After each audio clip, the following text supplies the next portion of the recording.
Assalamualaikum warahmatullahi wabarakatuh. Selamat siang Pak Sparta dan teman-teman sekalian. Perkenalkan, kami dari kelompok 1, Manajemen Lembaga Pembiayaan. Di sini kami akan mempresentasikan hasil kerja kelompok kami. Sebelumnya, kami akan memperkenalkan diri kami terlebih dahulu. Saya Florensa Malisa Patukude dengan NIM 202011111021. Saya Sufinur Azizah dengan NIM 2020-11111039. Surat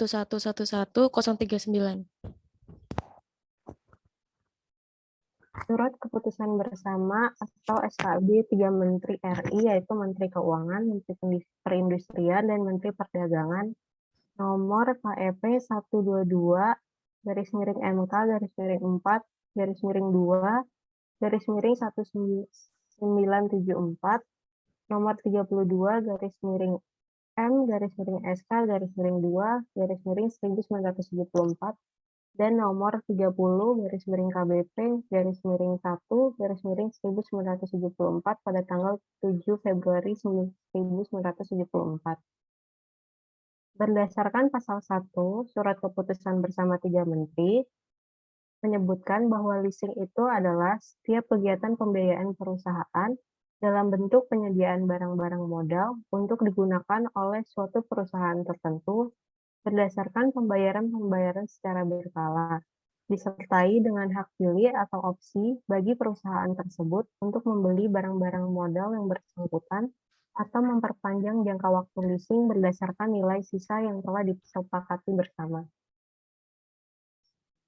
Di dalam surat keputusan bersama ketiga menteri tersebut, yang dapat melakukan usaha leasing yaitu 1. Lembaga keuangan yang dimaksud dalam SK Menteri Keuangan, 2. Badan usaha lain non-lembaga keuangan yang bergerak dalam bidang leasing, subsidiari dari suatu lembaga keuangan tunggal, lembaga keuangan, perwakilan tunggal pasal 1, syarat-syarat yang harus dipenuhi antara lain, bagi lembaga perbankan akan diatur berdasarkan Undang-Undang Pokok Perbankan. Yang kedua, bagi lembaga keuangan, selain memenuhi persyaratan yang ditetapkan dalam SK Menteri Keuangan nomor KEP 38-MK-4-1-1972 harus mempunyai tata usaha dan pembukuan khusus. Yang ketiga, bagi lembaga usaha non-keuangan yang mendaftarkan perusahaan seperti yang telah ditetapkan dalam pasal 5. Yang kedua, bagi perusahaan swasta nasional yang harus berbentuk perseroan terbatas atau PT menurut hukum Indonesia dan semua sahamnya dimiliki oleh warga negara Indonesia dengan modal disetor pada tahap pertama 50 juta rupiah. Yang ketiga, bagi perusahaan joint venture atau campuran harus berbentuk perseroan terbatas atau PT menurut hukum Indonesia dengan modal pertama disetor 50 juta rupiah dengan ketentuan mayoritas modal dimiliki oleh warga negara Indonesia. Yang keempat, bagi agen tunggal, selain harus memenuhi persyaratan SK Menteri Keuangan, harus merupakan keagenan tunggalnya telah memperoleh izin dari Departemen Perdagangan atau Perindustrian.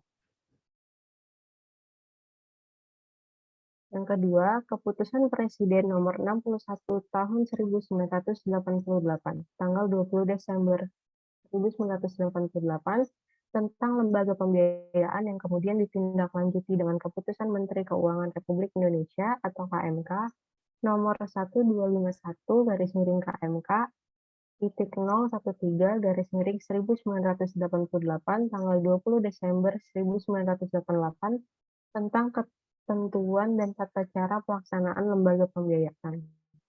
Melalui Keputusan Presiden Nomor 61 Tahun 1988 tanggal 20 Desember 1988 tentang lembaga pembiayaan yang kemudian ditindaklanjuti dengan Keputusan Menteri Keuangan Republik Indonesia atau KMK, bidang usaha perusahaan pembiayaan semakin diperluas, yakni selain melakukan kegiatan usaha leasing, perusahaan pembiayaan juga dapat melakukan usaha modal ventura, perdagangan surat berharga, pajak piutang, usaha kartu kredit, dan pembiayaan konsumen. Keputusan Presiden nomor 61 tahun 1998 telah diganti dengan Peraturan Presiden Nomor 9 Tahun 2009. Menurut Pasal 1 Angka 2, Keputusan Presiden Nomor 61 Tahun 1998 dan Pasal 1 huruf B, Keputusan Menteri Keuangan Nomor 1251 garis miring KMK garis miring 013 garis miring 1988. Yang dimaksud dengan lembaga pembiayaan adalah badan usaha yang melakukan kegiatan pembiayaan dalam bentuk penyediaan dana atau barang modal dengan tidak menarik dana secara langsung dari masyarakat. Berdasarkan definisi tersebut, dalam pengertian lembaga pembiayaan terdapat unsur-unsur sebagai berikut. Yang pertama ada badan usaha, yaitu perusahaan pembiayaan yang khusus didirikan untuk melakukan kegiatan yang termasuk dalam bidang usaha lembaga pembiayaan. Yang kedua ada kegiatan pembiayaan, yaitu melakukan pekerjaan dengan cara membiayai pada pihak-pihak atau sektor usaha yang membutuhkan. Yang ketiga ada penyediaan dana, yaitu perbuatan menyediakan uang untuk suatu keperluan. Yang keempat, ada barang modal, yaitu barang yang dipakai untuk menghasilkan sesuatu atau barang lain. Yang kelima, ada tidak menarik dana secara langsung. Artinya tidak mengambil uang secara langsung baik dalam bentuk giro, deposito, tabungan, dan surat sanggup bayar, kecuali hanya untuk dipakai sebagai jaminan utang kepada bank yang menjadi krediturnya. Yang keenam, ada masyarakat, yaitu sejumlah orang yang hidup bersama di suatu tempat yang terikat oleh suatu kebudayaan yang mereka anggap aman. Menurut Pasal 1 Angka 1 Peraturan Presiden Nomor 9 Tahun 2009, yang dimaksud dengan lembaga pembiayaan adalah badan usaha yang melakukan kegiatan pembiayaan dalam bentuk penyediaan dana atau barang modal.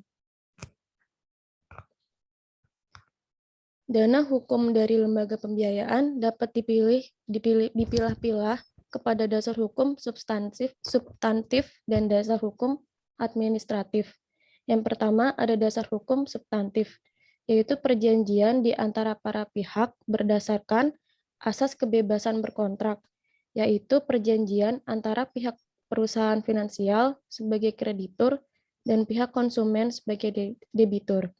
Yang kedua, ada dasar hukum administratif. Seperti juga terhadap kegiatan lembaga pembiayaan lainnya, maka pembiayaan ini mendapat dasar dan momentumnya dengan dikeluarkannya Keputusan Presiden Nomor 61 Tahun 1998 tentang lembaga pembiayaan. Yang kemudian ditindaklanjuti dengan Surat Keputusan Menteri Keuangan Nomor 1257 garis miring KMK 013 garis miring 1998 tentang ketentuan dan tata cara pelaksanaan lembaga pembiayaan. Surat Keputusan Menteri Keuangan RI nomor 1507 garis miring 1988. Beberapa kali mengalami perubahan dan terakhir dicabut dan diganti dengan Peraturan Menteri Keuangan RI nomor 84 garis miring PMK 012 garis miring 2006 tentang perusahaan pembiayaan. Paket kebijaksanaan pemerintah yang dikeluarkan pada tanggal 20 Desember 1988 mulai memperkenalkan usaha lembaga pembiayaan yang tidak hanya kegiatan sewa guna usaha saja, tetapi juga meliputi jenis usaha pembiayaan lainnya.